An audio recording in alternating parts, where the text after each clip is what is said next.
What's up, everyone? Marcus Warren here with your weekly tax tip, update, whatever you want to call it. So let's talk capital gains. So the maximum capital gain tax rate, it can be as high as 23.8%, but most taxpayers pay around 15%. But there is a possibility to have your capital gains tax free. That's right, zero, zilch, nada, 0%. Now, this tax break has been around for more than a decade, and it comes to play more often than you think.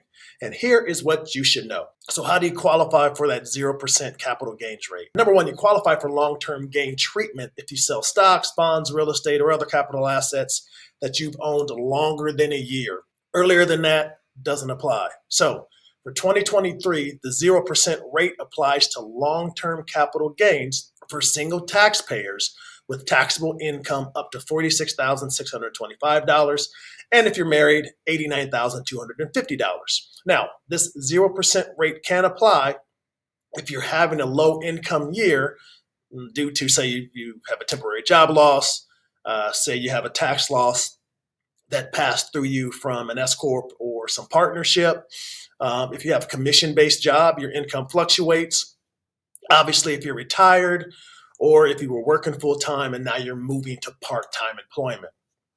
But you can also have higher income and qualify for the 0% rate. Let me give you an example.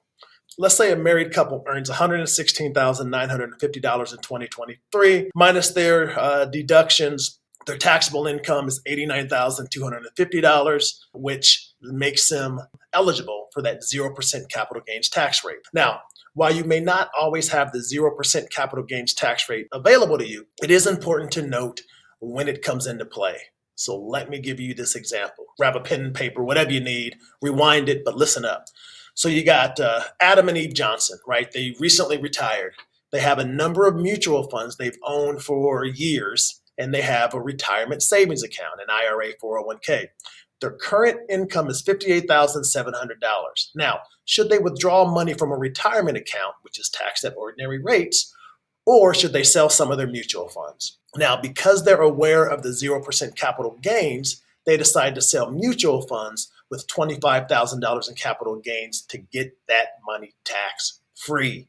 All right. A lot of stuff I just went over, but you need to plan your own tax moves. So you need to keep the 0% capital gains rate in mind as this year winds down. Know your projected income for the year. And depending on your situation, you might realize capital gains that are subject to no or those lower tax rates. Remember, other factors come into play, including the taxability of Social Security benefits. So just don't go at this alone. Make sure you work with a good, trusted tax advisor. Until next time.